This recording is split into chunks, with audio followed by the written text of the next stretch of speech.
Welcome to another edition of the Baseball Talk Radio Show. I'm Gary Mack, and I'm joined, as always, by the wonderful, the terrific, the talented Mr. Rich Baxter. Rich, how are you?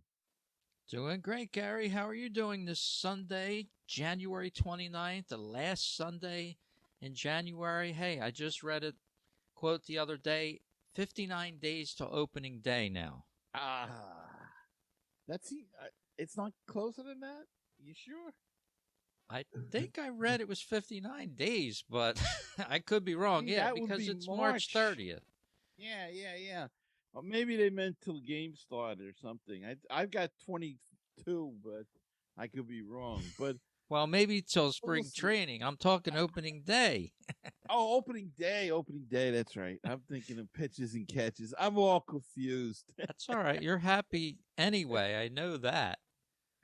That's right. And I know you're happy because your Eagles are playing today in the big championship game, facing those 49ers, and then they'll go on to face the winner of the Chiefs.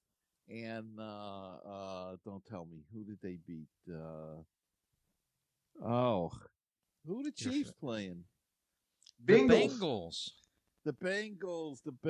Thank you. Yeah, I was rooting for the Bills, so they lost, but that's par of the course.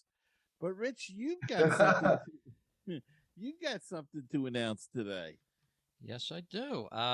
We have a special guest on with us today, Jim Bettencourt from Baseball Rules in Black and White. He's going to talk to us about his website, his great app that he has, and his history of being an umpire in the game, and hopefully teach us a little bit about the upcoming rules. How you doing, Jim? Very good, Rich. Very good. Thank you for that wonderful introduction. Thank you for joining us today. Why don't you tell us a little bit about your app and your website and how it all began? Absolutely. Thank you very much. I have an app, Baseball Rules in Black and White, as you said. It's a simplified version of rule books. We simplified the language. Basically, it began because I've umpired for over 20 years. And after about 15, 16 years, I became a little bit upset with myself because I didn't understand the rules the way that I should have as an umpire on the field. I looked like an umpire. I had the hat on. I was respected by the fans and the teams and the coaches as being a good umpire. But in reality, in the back of my mind, I had questions about the more complicated infractions and applying the appropriate penalties to them or awards.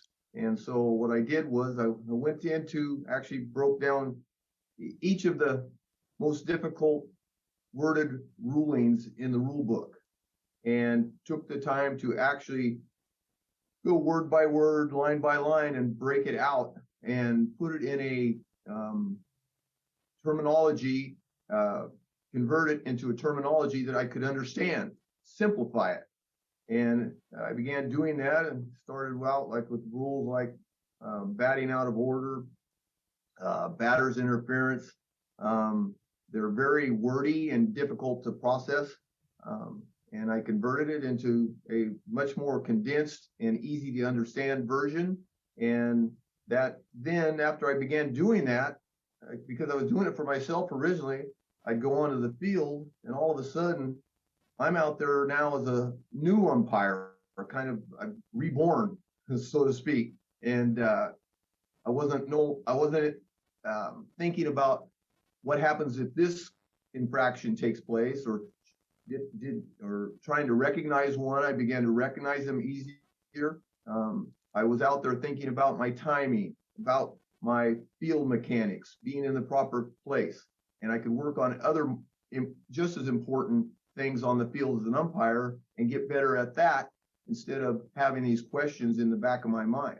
So that's how it started out.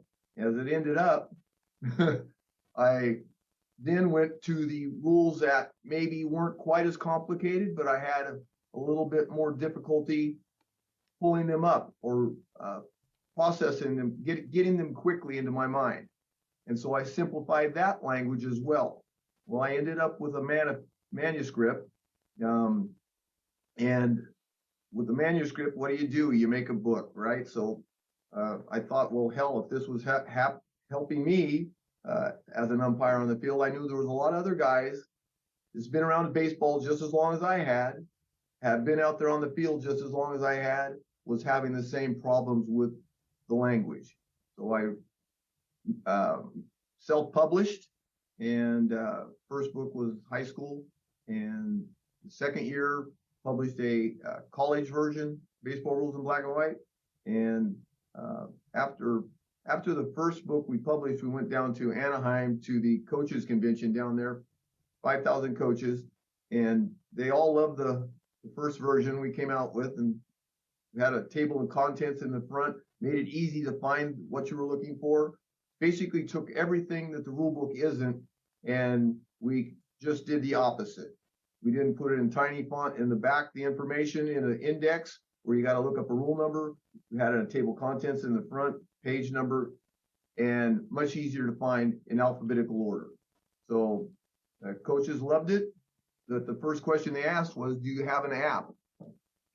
And at that time, we did not.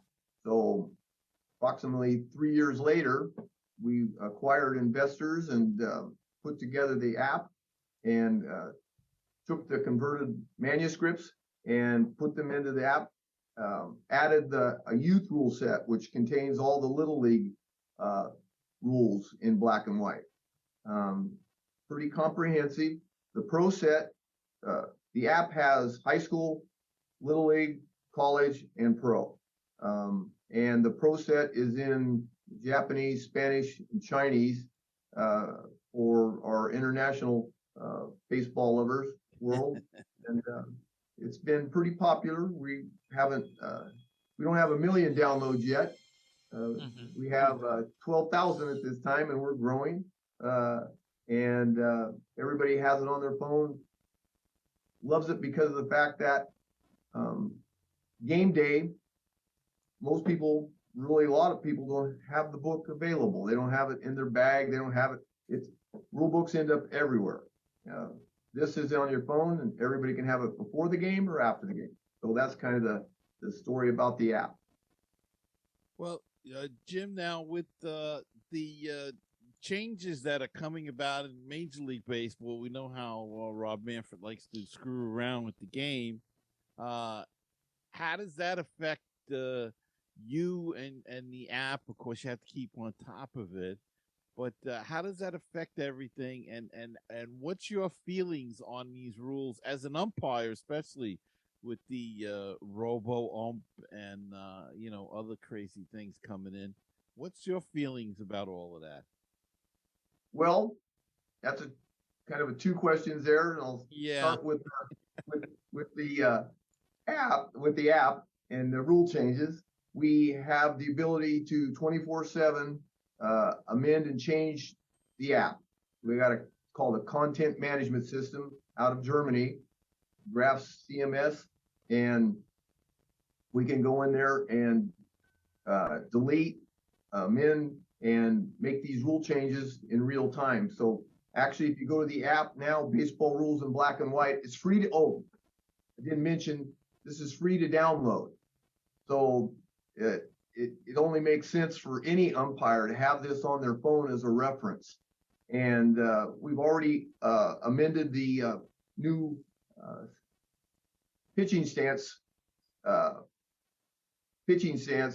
set for the rules in high school. They've been amended and changed it to be these current rule changes.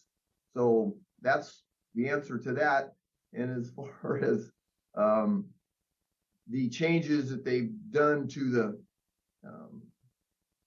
umpire world, rule world, regarding robo, specifically about the robo call, it's something that eventually, unfortunately, down the road, it's going to become part of the game more than we want it to be. It's already injected. There's a lot of problems associated with it. It's something that, from what my understanding is, when I spoke with Jerry Davis about this, he indicated that it's basically a lot to do with MLB and the gaming world. And they want to work towards eliminating any type of potential human element factors coming in, and balls and strikes being maybe called a direction that maybe isn't correct, maybe would seem biased, maybe would change somebody who made a bet, change it directly to where they lose instead of win. And that's kind of an element behind the stage of what's going on, is what's pushing that robo behind the plate.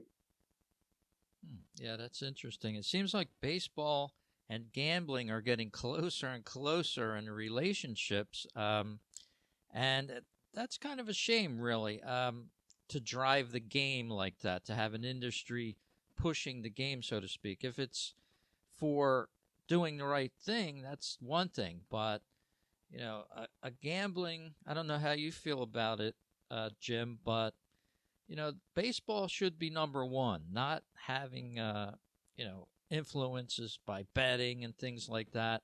But unfortunately, that's become part of the game as well. Yeah, I agree. I don't know how well I like it, but what I would say is this: it is something that is betting and gambling is introducing itself into every sport. When you watch football anymore, you turn on the set and there's 30 commercials about FanDuel or some other betting agency, Betting Kings, and it's just everything is they're working hand in hand in sports, major league sports, and I think the genie's out of the bottle. I don't think any sport is going to be protected from it. I think it's something that it's a business, and any business looks for any way to make more revenue. And this is, I think, for the owners of MLB, they're looking at this revenue stream and going, we can't walk away from it. So it impacts every component of the game. I mean, who knows what players bet heavily? Who knows what umpires bet heavily? That's another issue that leaves the fans with the questions in the back of their mind. How legit is this game now? Is it tainted? I mean, it's reasonable questions to ask, but I mean, in all likelihood, the majority, all the players are straight up. Majority, all the umpires are straight up. But again, there's always that question in your back of your mind. When that call goes against you, it really becomes right to the forefront. Hey, wait a minute. He missed that call. Why did he miss it this time and got it last time? Exactly. Yeah. There's 4 major rule changes in 23 coming up here. What would be your favorite one? I'll read them off here. Pitch timer, pickoff limit, defensive shift restrictions, and bigger bases. What would be your favorite one out of those 4, Jim? And it's tough to have a favorite as an umpire, right? And what I did do was I put together the high school rule changes for high school umpires. So NFHS, they have I think there was 4 altogether, and the pitching stance is definitely changed to be more parallel with NCAA and MLB. Before, in high school, they've always relied on both feet determining what position they were in, either set or wind up. Only two positions, but both feet were used, the non-pivot and the pivot. Well, now they've changed it to where umpires determine what pitching stance the pitcher's in only determined by the set foot. So when he's in, you'll know he's in the set position when he's in contact with the pitcher's plate, and or he is parallel with and directly in contact with the pitcher's plate. So he can have his foot parallel with it and directly in contact with it, or just make contact with it. At that point, you're determined that he is in the set position. Now, the language they use, back to what I was saying earlier, the language they use for the windup, as far as I'm concerned, doesn't really clarify it, that crystallize what the difference is between the set and the windup. And what it says is they're in the windup position when the pivot foot is in contact and not parallel with the pitcher's plate. So the language is, half of it's identical to the set, in contact with. So that doesn't tell you anything when they're in contact with, basically, other than the fact that you know they're in the set. But what determines when they're in the windup shouldn't just say, and not parallel with the pitcher's plate, but their pivot foot has to be perpendicular to the pitcher's plate, a 90 degree. So the pitcher's plate runs left to east to west, their foot's got to be north to south. So it's, again, while they make these rule changes, the language stays as difficult to clarify and process. They want to make rule changes, but they don't want to change the language and make it easier for everybody to understand. And I think that's a real minus for the rule book and trying to get people to process it correctly. Also in high school, they changed the lodge ball. What defines a lodge ball? A live ball that gets wedged, trapped, can't reach it, is defined. What it says is when a ball remains on the playing field and becomes wedged, stuck, lost, or unreachable, and causing it to stop abruptly, not fall or roll immediately. So basically it goes in and it's there. That is what the definition of a lodged ball is. And the reason why that makes sense completely, but what they used to not clarify was the exception in this rule. A ball lodged in a fielder's glove remains in play. So that player who's trying to field the ball and that ball gets stuck in his glove used to be considered a lodged ball. Now they spell that out finally, and that's nice that they clarify. And that the players, when the ball gets stuck in his glove, that isn't a lodged ball, only on the playing field when the ball is in live play. How about the pro rules? You're right. Your favorite rule change for 23: pitch timer, pickoff limit, defensive shift, or bigger bases. What would your favorite rule change be? Pickoff limit. Anything that can make the game quicker, go a little bit quicker, faster, pickoff limit would be my choice. I mean, I fall asleep in between drinking my beer and watching the game when there's 10 pickoff plays at first base. There's no sense to it.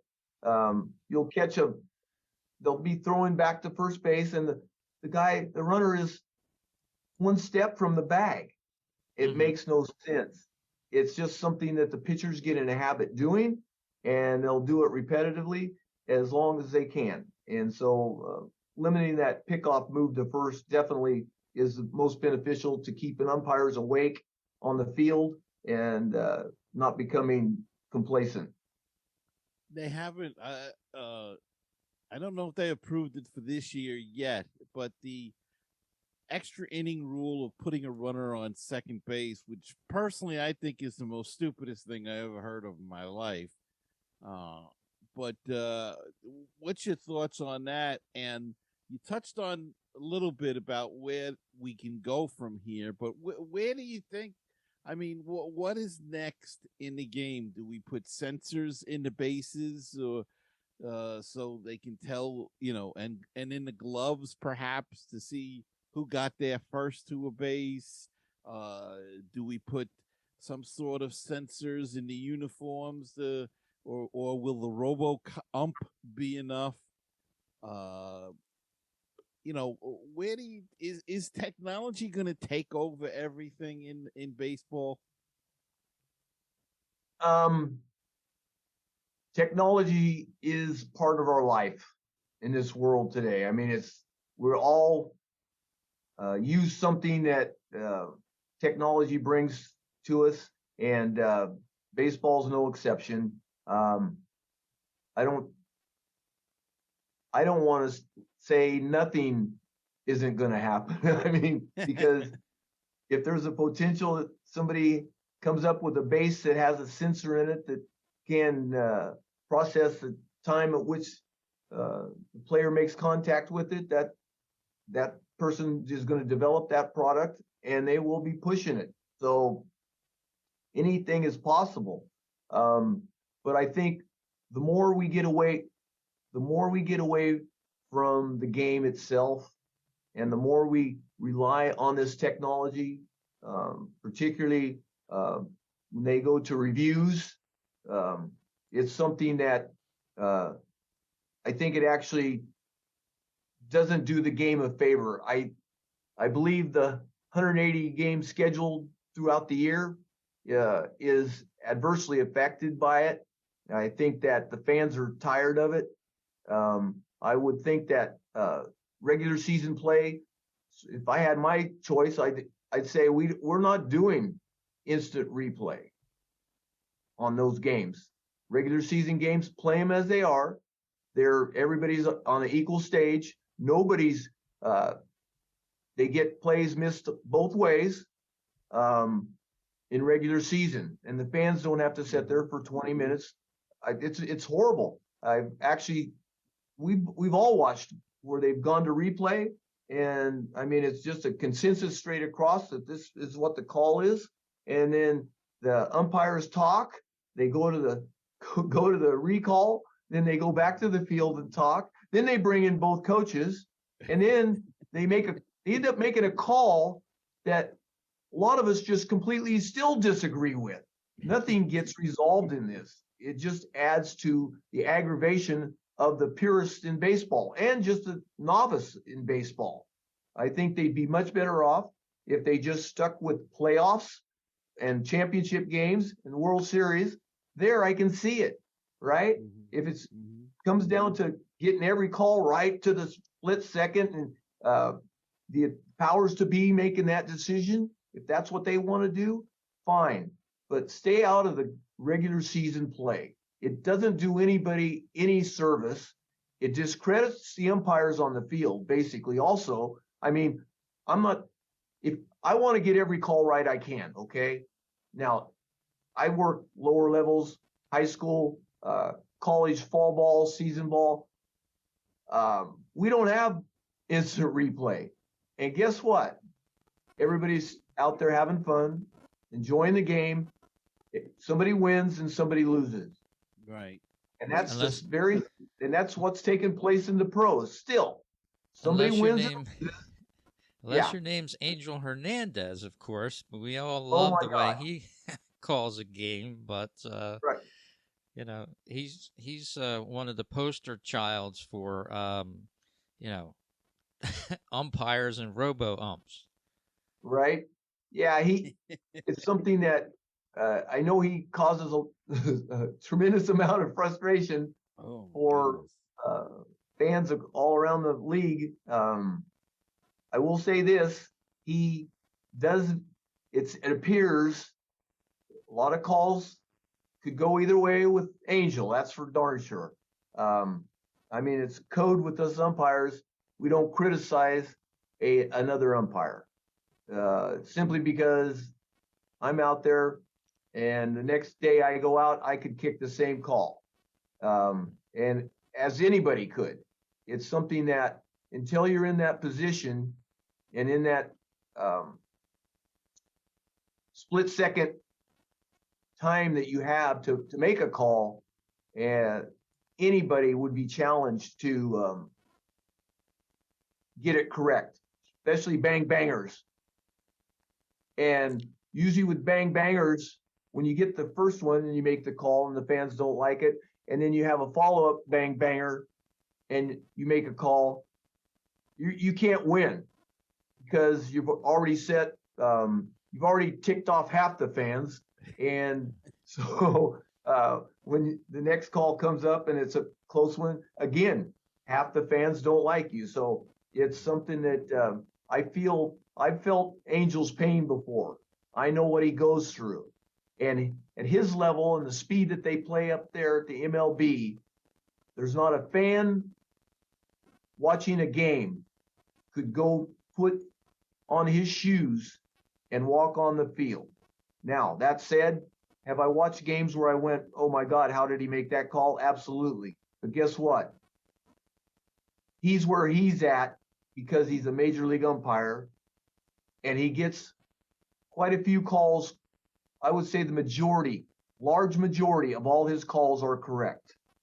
But that said, that's where it's controversy, and it's something as fans we have to kind of step back. I would recommend fans and fellow umpires step back and just put yourselves in their shoes at the speeds that he's making calls. It's very difficult. Very good. Well, James Bettencourt from Baseball Rules in Black and White, the app and the website on. Thank you for joining us today from Northern California. You're rooting for the 49ers against the Eagles, but let's see who wins at the end of the day. Thank you for joining us. Yeah, we'll see. I think it's going to be, if last week with the Cowboys is any tell, we're going to have a hell of a defensive game today. Yeah, it's going to be good. 3 p.m. Eastern, that one kicks off a little bit, about 3.5 hours away. But thank you for joining us today, and maybe we'll have you come back during the season. I know there's going to be some rules and things like that to discuss, so we're going to invite you back early. Sounds good, Rich. I appreciate that. Thank you for that invitation. Thank you. All right, that was Jim Bettencourt joining us live from Northern California, talking baseball rules and his website and wonderful app there. Gary, I'm going to tune into that throughout the year because I need some refresher on all these rules. I love going to the bookstore. One of the things I do each year is buy the official rules of the MLB if I can find it. Yeah, it's an interesting thing, and of course, as Jim got to, that it's very difficult and a lot of stuff to remember, and they do have a split. It's a tough job. I've done it on years and years ago on little league level, and boy, even then, the people they get on your case. So you can imagine how it is as you progress up to different levels and get more involved in the game, and it's just tough, and there's so many little things that can go wrong. Though sometimes I think even in life we should simplify everything. It's not too complicated. It's not an easy thing. You got the betting world.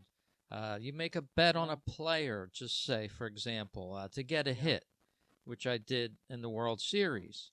It was plain that this player got a hit, so I would win my bet.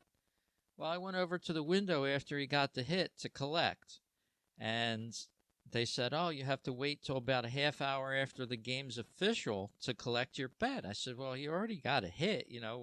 What could there be unofficial about that? But that's the way, things are in the betting world.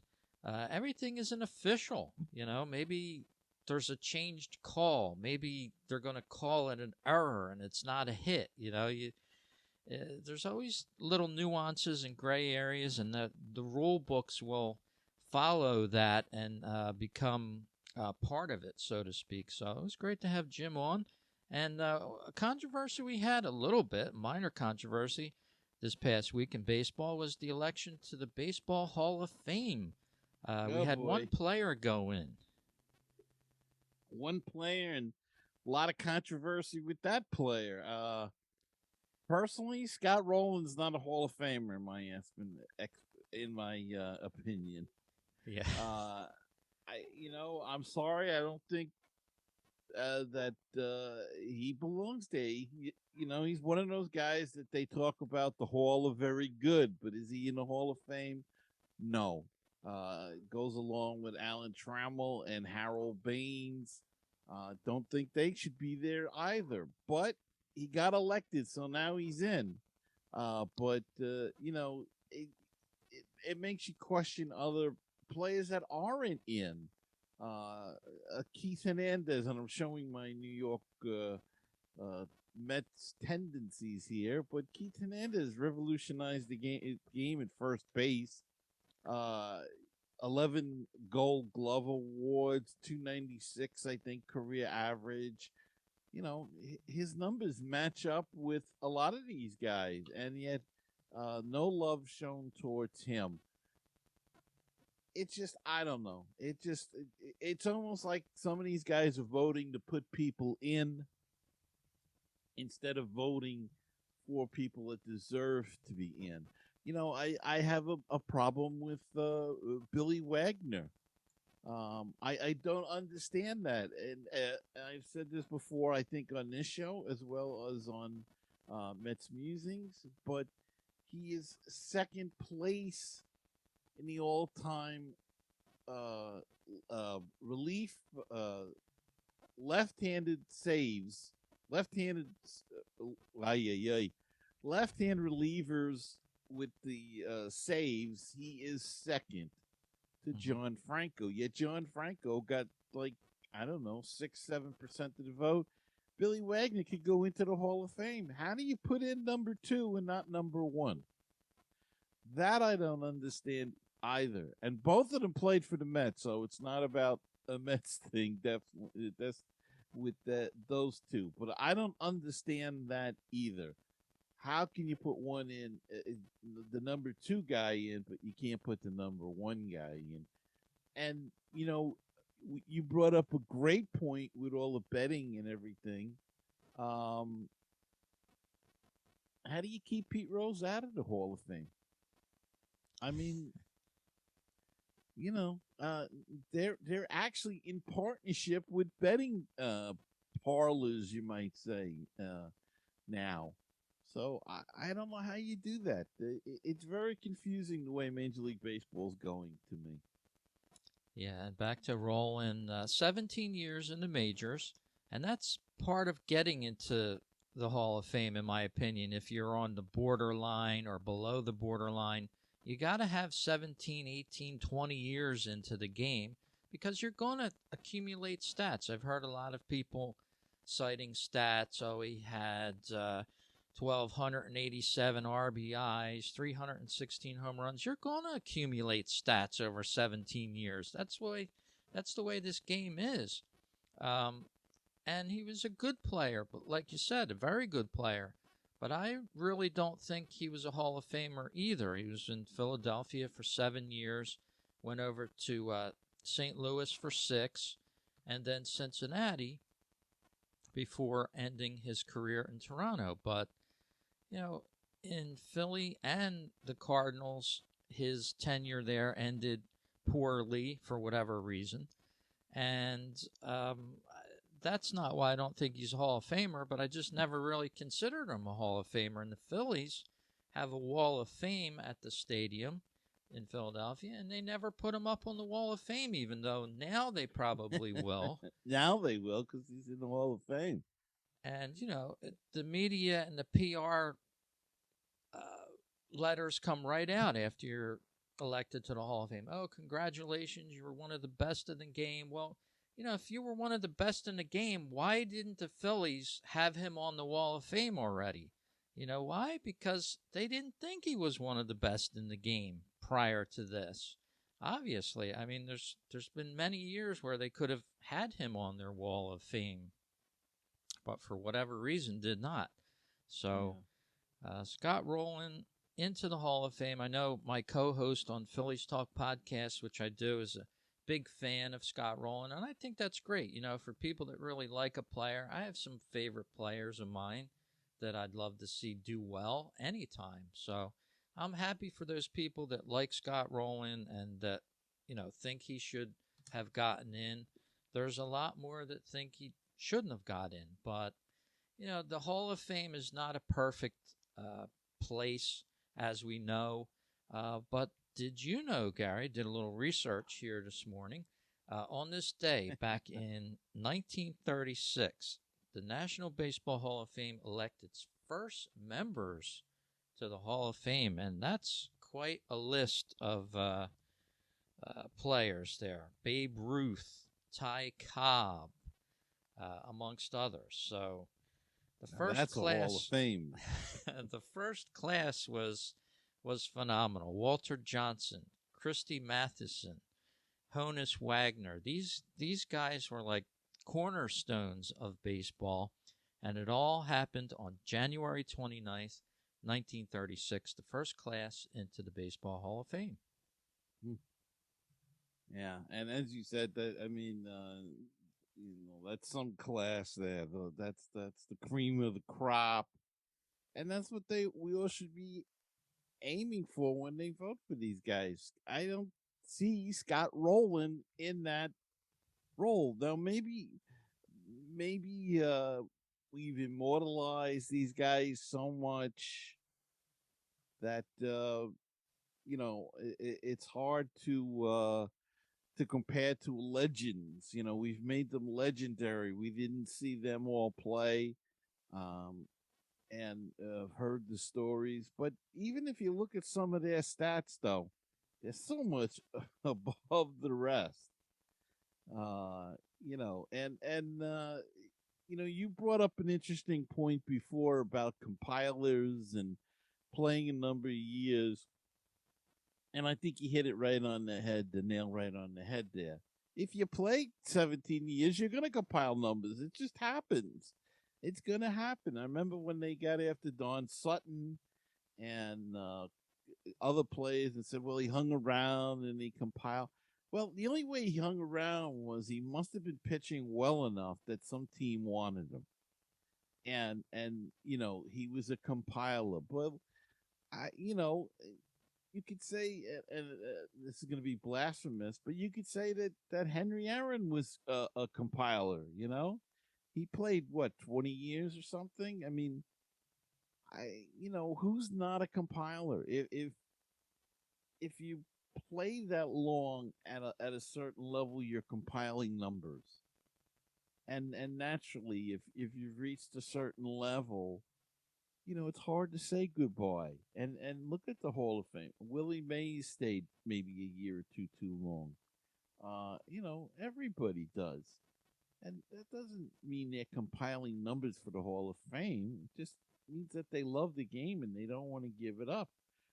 And some guys, well, yes. I mean, look, if you're a Don Sutton and you're 8 games away from winning 300 games, you're going to try to hang on and get those 8 games to get to 300. It was a milestone way back. Nowadays, not so much. If you hit 200, 225, that's considered, that's the new 300 because they just, in those days, it was 3 and 4 man rotations. They didn't have a 5-man rotation, so you pitched a lot more. They just pitched longer innings in the old days. So it's a tough call, but I really believe that some of these guys now are just electing or voting for people just so there's somebody to go into the Hall of Fame, and that's not the way it should be. If nobody's qualified, they shouldn't be in there. That's true. So we'll have to see for next year's election to the Baseball Hall of Fame, see what happens there. And, of course, that's not the only way you can get in, being elected by the baseball writers. There's other avenues into the Hall as well. But, that was this vote for this year. And, Gary, a little more controversy around baseball this year and other sports. Bally Sports Network, regional sports network, supposedly going towards bankruptcy, and it will have an adverse impact on a number of MLB teams, hockey teams, basketball teams, the whole 9 yards. These big regional sports networks that popped up and were sold and resold. And now all of a sudden it's time to pay the piper because apparently the revenues aren't coming in for the advertising like they thought. And all those millions and billions of dollars they were giving teams all of a sudden is drying up. So I was very curious when I saw Bally Sports Network because it's, again, integrated into the gambling theme. And if you know anything about gambling, I'm from the Atlantic City area, you'll know that, some of these gambling establishments aren't as solid as you think they are either. They'll go bankrupt from time to time, even though they're taking in millions of dollars. But this is a wake-up call for sports, I think, in general, Gary, with all these billions of dollars and, $400 million contracts they're awarding. I think there's an end game to that with somehow. The fans aren't going to carry the load, that's for sure. And someday it's all going to come crashing in, and I think this is the first step of that. Well, there'll be somebody else that comes along and some other new thing. It just amazes me though how the commercials now with the like DraftKings, and there's so many different ones now. That it's got to run out at some point. And Bally's was across. If you watch MLB TV and you get somebody out of town games, you'll see a lot of them will say we're on the Bally Sports Network. At first, I was like, what are they talking about? And there were quite a few teams that were connected to that network. And now it's a big revenue loss. So, but I think it was something like 55 billion that they put out. So that's a big loss for a lot of these teams. And you've got an article up there about the Braves and how it's going to affect them. But that's a good thing for us, Rick. Yeah, the Braves, the Cardinals, long list of teams affected by this. And as you said, $55 billion. A lot of money. I'm trying to read through this because I really didn't read into it too much prior to this weekend. But apparently, it's all that money is drying up from sponsors and things like that. And, it's just not all that they said it was going to be. So, that it's going to hurt. It's going to hurt some of the teams. Now, my team, I don't think it's not going to hurt because he's pretty much loaded, the guy that owns the Mets, so he's in good shape. But it's going to hurt some of these teams that relied so much upon it. But and of course, that was originally the Fox Sports Network, which was sold and acquired by, I believe, Disney, and then it got spun off to Bally Sports. But a wicked web it weaves. And that's part of the problem, too.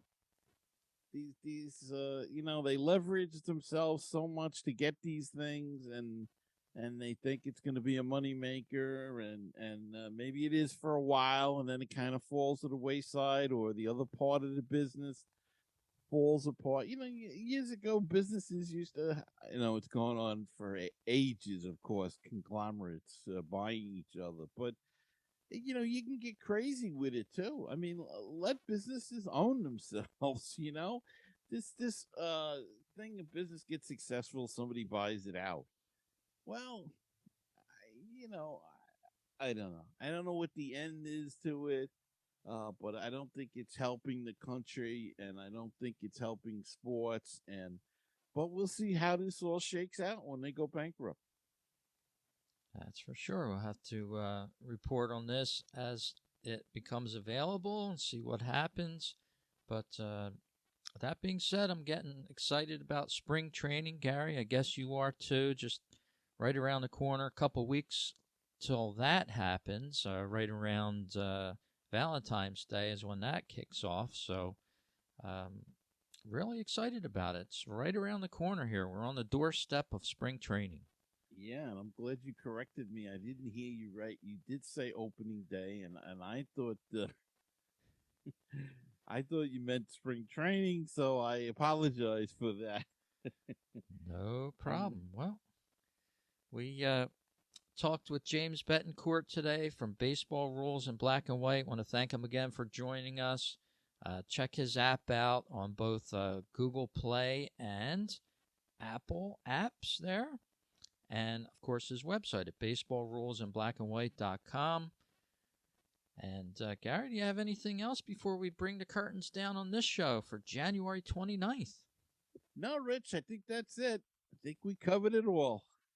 Yes, we did. So we'll be talking more about spring training, where it's going to open at. We'll talk a little spring training homes. We'll go down the list of different teams, update listeners where they are for this year, Florida, Arizona, all that stuff. And we'll do a little report on that. And can't wait for the next show already, Gary. Yes, sir. Looking forward to it, Rich, as always. All right. Well, you have a great week, everyone. We'll talk to you next week on the Baseball Talk Radio Show.